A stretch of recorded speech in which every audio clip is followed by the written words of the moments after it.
teman-teman eksotik, jumpa lagi di podcast Ada Kita Official. Nah, sekarang kita kedatangan dokter cantik dan perawat cantik. Mungkin bisa kenalan dulu dokter, bisa diperkenalkan? Iya, selamat pagi Mbak. Terima kasih untuk undangannya di podcast eksotik ini. Iya. Jadi, perkenalkan saya Dr. Mutiara, dokter residen oftalmologi, ilmu kesehatan mata di Rumah Sakit Umum Dr. Saiful Anwar. Silakan Bu Heni. Perkenalkan, nama saya Heni Pujiati. Saya pemegang program Indra di Puskesmas Sumber Pucung Eksotik Tercinta ini. Mungkin kalau teman-teman ini udah sering ketemu sama Bu Heni ya. Tapi kalau untuk dokter mata ini kan spesial ya dokter. Dokter sudah berapa lama sekarang di Puskesmas? Oh, syukurlah hari ini sudah mulai 1 bulan yang lalu di sini. Selama berapa lama dokter di sini? 1 bulan juga. Oh, 1 bulan. Ya. Baik, mungkin teman-teman yang mau periksa di Polimata nanti ketemunya dokter cantik ya. Yang sakit mata ini langsung sembuh ya. Wah, ajaib Mbak. Dokter, gimana nih kesannya di Puskesmas kami, dokter? Iya, terima kasih sebelumnya karena sudah ditempatkan di sini jadi lebih mengenal ya. Saya setiap hari itu naik kereta Mbak, jadi sambil menikmati pemandangan. Kalau aslinya mana dokter rumahnya? Aslinya Malang. Iya. Jadi dari Malang ke Sumber Pucung naik kereta ya dokter. Betul. Kalau boleh tahu ini pertanyaan titipan dari teman-teman. Silakan. Dokter masih single atau Oh enggak, sudah berbuntut 2. masih kelihatan muda banget ya Bu Heni ya? Iya, betul. Saya kira masih gadis loh dokter. Jadi dokter, tema kita hari ini tentang apa dokter? Tema kita hari ini mengenai katarak Mbak, yang menjadi problem utama biasanya yang dicari-cari. Sebenarnya orang-orang itu sudah sering dengar ya kata-kata katarak. Katarak tuh pasti sakit mata katarak. Mbah, kenapa matanya katarak gitu ya? Asal mendiagnosa ya mungkin. Betul. Kalau masyarakat. Apa sih dokter yang dimaksud dengan penyakit katarak itu? Iya, jadi katarak itu Mbak memang kekeruhan pada lensa. Jadi lensa itu memang awalnya normalnya berwarna translusen atau memang bening ya. Nah, tapi dengan seiring berjalannya waktu itu dia karena proses metabolisme atau karena penyakit sistemik itu bisa berubah menjadi warnanya keputihan gitu. Kalau misalnya putihnya sudah terlihat pada lensa ya memang itu berarti katarak. Oke. Kalau penyebabnya apa dokter katarak biasanya? Memang penyebabnya macam-macam, tapi paling banyak memang diderita pada usia tua. Memang katarak adalah penyakit degeneratif, utamanya karena pengaruh usia. Proses penuaan itu pasti, kita semua pasti menua. Pasti. Tapi jiwa muda ya, Betul. Kalau bisa nggak satu mah dokter. Nah, iya. Anti tua gitu ya. Berarti Ini podcastnya membuat awet muda iya. Semoga ini juga bisa menghibur sekaligus informatif dokter. Harapannya seperti itu. Kalau misalnya dari segi makanan atau pola hidup itu bisa nggak dokter? Jadi begini, kalau misalnya selain usia proses degeneratif itu memang dia bisa menyerang segala usia Mbak. Mulai dari bayi baru lahir pun sampai usia tua itu bisa. Penyebabnya bisa bermacam-macam. Kalau misalnya anak atau bayi baru lahir biasanya pada infeksi pada saat ibu hamil. Kemudian usia itu pasti. Kemudian penyakit sistemik seperti darah tinggi atau kencing manis itu juga bisa mempercepat terjadinya katarak. Gitu. Kalau tidak terkontrol apalagi. Kemudian juga bisa karena trauma, terbentur suatu kesetrum listrik bahkan juga bisa mengakibatkan katarak. Iya, berarti nggak cuma usia tua aja ya teman-teman. Katarak itu bisa diderita oleh semua usia, tergantung penyebabnya ya. Mungkin Bu Heni kalau yang sering datang ke Puskesmas Sumber Pucung itu rata-rata karena usia atau ada trauma seperti kata dokter tadi? Kebanyakan sih karena usia. Karena usia tua mereka datang pas itu sudah banyak yang pintar datang tiba-tiba ngomong, "Bu, saya katarak." gitu. Kebanyakan di sini kalau di Puskesmas Sumber Pucung memang karena usia. Kalau trauma lebih jarang sekali sih. Kalau yang banyak cuma selain katarak itu adanya kayak kena benda itu kemasukan geram atau gitu ya dokter ya. Pengambilan benda asing. Ya, itu. Tapi kan bukan termasuk katarak. Iya. Dokter, terus ini gimana sih orang bisa tahu ini katarak? Bagaimana cara deteksinya dokter? Memang kalau misalnya cara deteksi itu kan kalau orang awam yang belum tahu apa-apa memang jarang yang mengetahui. Tapi kan kita di sini ada kader ya, Bu Eni ya, kader kesehatannya sangat jos sekali, sudah terlatih bahkan untuk mendeteksi katarak pada masyarakat di sekitar Sumber Pucung ini. Mungkin kadernya yang biasanya Bu Eni datang ke desa-desa itu ya. Di pertemuan kader kita sudah per desa sudah kita datangi, sudah kita belajari sama dokter, kebetulan dokter mata. Terus ini kemarin kita juga masuk ke SMP sekolah menengah untuk itu ngajarin di program KKR. Oh iya, betul. Kalau alatnya dokter ada alat khusus nggak sih untuk pemeriksaan katarak ini? Iya, sebenarnya simple ya Mbak, alatnya itu hanya dengan lampu senter. Oh, lampu senter, bisa senter HP, senter ini boleh. biasanya. Iya. Jadi memang dengan senter saja itu kita bisa mengenali apa sih itu katarak. Jadi dengan metode sinari pupil, kalau misalnya di kader kesehatan kita mengajarkan di ruangan yang cukup penerangannya, kemudian kita sinari bola matanya. Kalau misalnya terdapat titik putih di tengah bagian mata, itu kemungkinan memang besar katarak. Jadi tapi memang harus dikonfirmasi oleh petugas kesehatan di puskesmas. Bisa datang setiap hari. Setiap hari. Ini sekalian promosi ya. Iya, silakan. Bisa datang ke Polimata setiap Senin dan Rabu jam 8 sampai jam 11. Pasti kita layani dengan sepenuh hati. Oh iya. Oke, jangan lupa ya jadwalnya itu tadi bisa ketemu Bu Heni dan Bu Dokter Cantik. Jadi untuk masyarakat itu harusnya kemana dulu Bu? Atau nunggu dulu biar ini pupilnya yang putihnya itu semakin banyak, atau mereka itu harus aware, oh aku kenapa ya kok mataku jadi begini gitu. Jadi memang sedini mungkin ya Mbak, karena memang katarak ini merupakan penyakit nomor 2 penyebab kehilangan penglihatan setelah kelainan refraksi yang tidak terkoreksi. Jadi itu memang programnya WHO, di mana tahun 2023 ini The Right to Sight menurunkan angka katarak dengan cara menemukan kasusnya terlebih dahulu, deteksi dini sedini mungkin, jangan sampai menunggu tidak kelihatan sama sekali.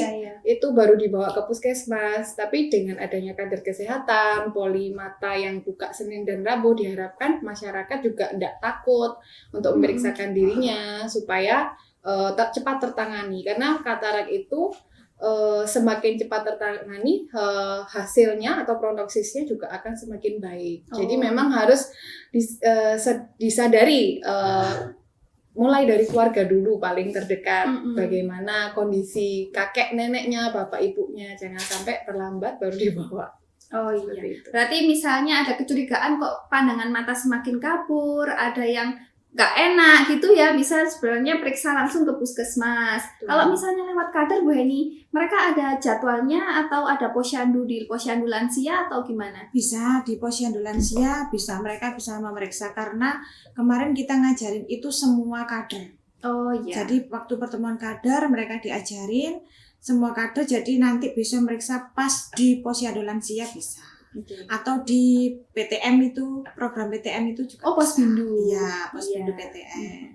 Baik, berarti kawan eksotik, apabila kalian atau keluarga yang biasanya usia lanjut, yang sering kita dapati ya dokter, misalnya ada keluhan tentang mata, bisa mendatangi ke posyandu lansia maupun Posbindu PTM yang ada di desa kalian.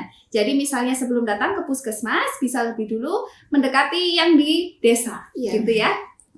Oh iya Mbak, tambahan juga, memang tidak terbatas di usia tua juga, bahkan remaja pun bisa timbul terjadinya katarak. Kenapa? Karena biasanya penggunaan alkohol. Jadi untuk teman-teman remaja, hati-hati dalam bergaul, tetap waspada, jangan sampai menggunakan alkohol sembarangan, ataupun penggunaan obat sembarangan itu juga bisa mengakibatkan katarak. Oke, makanya kenapa kemarin kita juga memberikan penyuluhan ya dokter Mbak Heni di sekolah, begitu. Karena memang hubungannya ada dengan penggunaan nafsa dan zat adiktif lainnya, begitu dokter ya.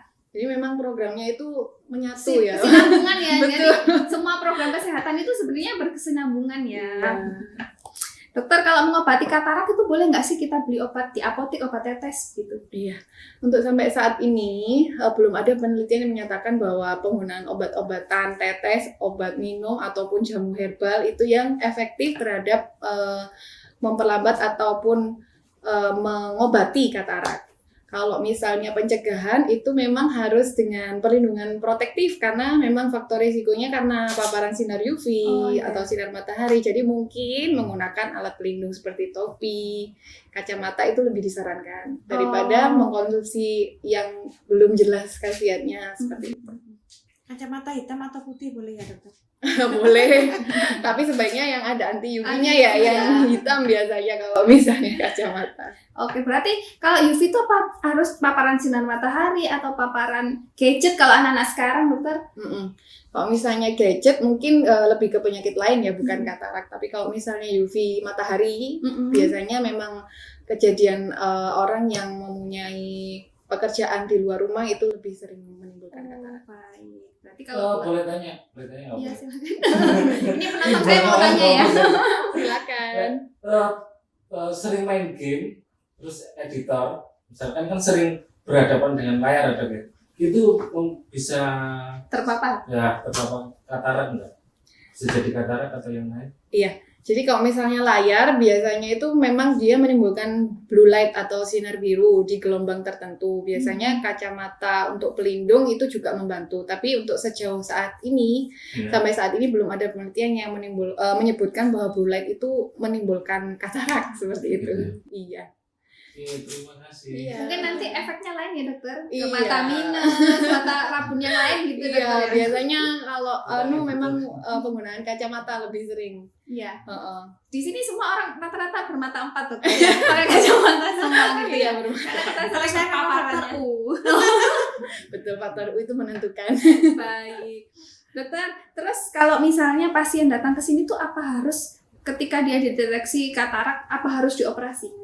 Jadi kalau misalnya memang ini ada kataraknya, biasanya kita melakukan pemeriksaan dari depan sampai belakang. Kan banyak struktur mata tidak hanya lensa, tapi juga kornea, terus ada cairan dalam bola mata, juga saraf mata. Kemudian kita harus menentukan apakah ada jaringan lain yang mengalami kelainan seperti itu. Apakah kaburnya ini bukan hanya karena katarak tapi ada penyakit lain. Kalau misalnya memang betul katarak dan sudah memenuhi syarat untuk operasi, kita kan ada syarat-syaratnya minimal untuk operasi. Biasanya memang dilakukan operasi atau istilahnya pembersihan dari kekeruhan lensanya. Setelah itu baru akan ditanam lensa tanam itu. Tapi kalau misalnya ada kelainan yang lain ya kita harus eksplor lebih lanjut penyebab turunnya tajam penglihatannya karena apa. Untuk pembiayaannya kalau pasien JKN tadi berarti gratis ya. Iya. Terus untuk pasien umum gimana Bu Heni? Kalau pasien umum bisa kita tawarkan, biasanya mereka kita tawarkan, monggo kalau mau berangkat sendiri bisa, tapi dengan biaya umum. Kalau pasien BPJS yaitu tadi bawa ke puskesmas, periksa ke sini, nanti kita kasih rujukan dan kita rujuk ke Vaskes tingkat 2 dan di situ tidak ada biaya, gratis. Terkait itu karena mereka pasien umum biasanya kita tawarkan karena biaya operasi katarak mahal ya dokter ya. Betul sekali. Ya biasanya sampai berjuta-juta. Akhirnya mereka harus maunya misalnya mengurus BPJS dulu. Dari situ nanti BPJS jadi, baru mereka ke sini periksa lagi, nanti saya kasih rujukan. Iya. Gitu, mudah sekali kok. BPJS kan bisa dipakai 14 hari setelah pendaftaran Iya, ya. Jadi menunggu dulu sampai 14 hari jadi Iya, bisa dirujuk. saya juga sabar untuk menunggu mereka.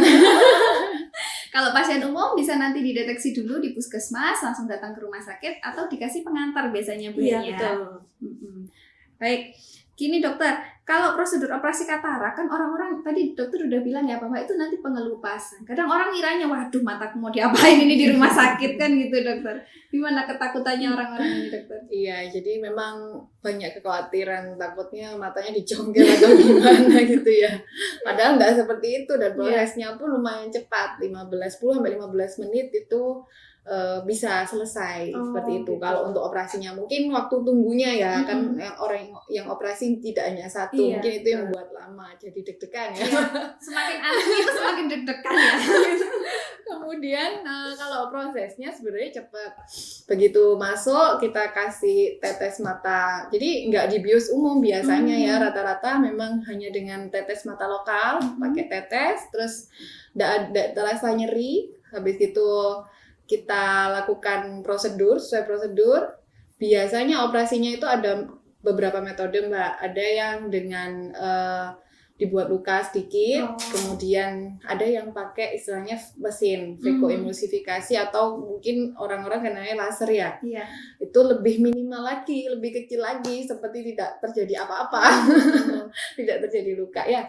Terus setelah itu dibersihkan kataraknya, lensanya nanti akan diganti oleh lensa tanam atau IOL, itu yang nanti dimasukkan dalam mata.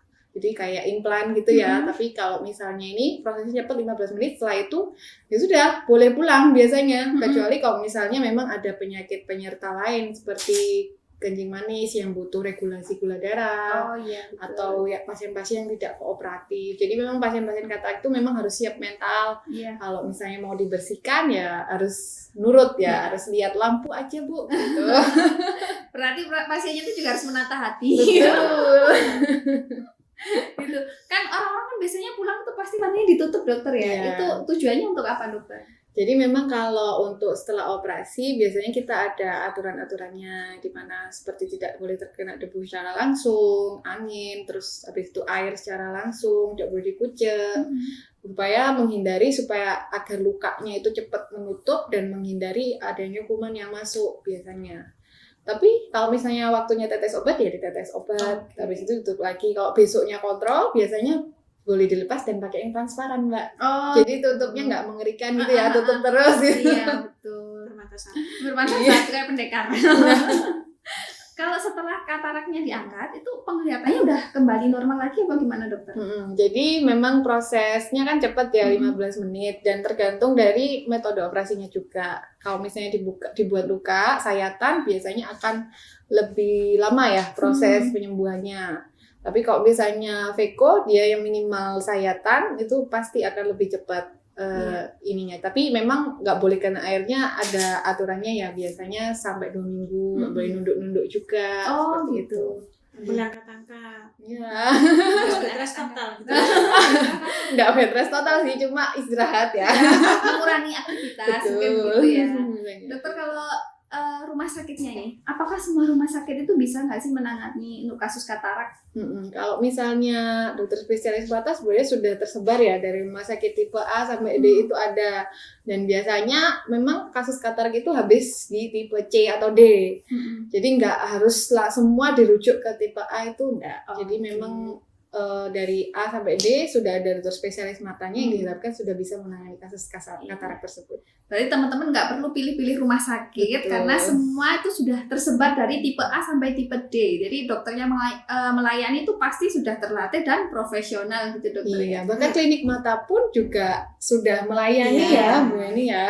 Saya menambahkan, nanti kalau misalnya ke sini dan mau dirujuk ke yang ada dokter spesialis mata gitu ya, kita bisa merujuk ke Polimata Wafa Husada, ke Hasta Husada, ataupun ke klinik mata KC, Kepanjen Center, gitu ya. Jadi sebenarnya di rumah sakit terdekat pun sudah bisa melayani gitu. Semuanya dilayani oleh yang sudah terlatih dan profesional gitu. Dokter, pesannya untuk masyarakat Sumber Pucung, dokter, mungkin terkait katarak atau kesehatan mata yang lain? Iya, betul sekali. Karena memang katarak ini nomor 2 terbesar ya Mbak ya. Jadi memang harus disadari sedini mungkin. Mungkin kita yang masih usianya belum tua ya, masih berjiwa muda. Merasanya belum tua, dokter. Itu masih belum, harus aware sama keluarganya yang terdekat, baik bapak atau ibunya, dilihat matanya, bahkan dengan lihat, oh ini katarak bukan ya, kalau ragu segera dibawa ke Polimata, Puskesmas Sumber Pucung.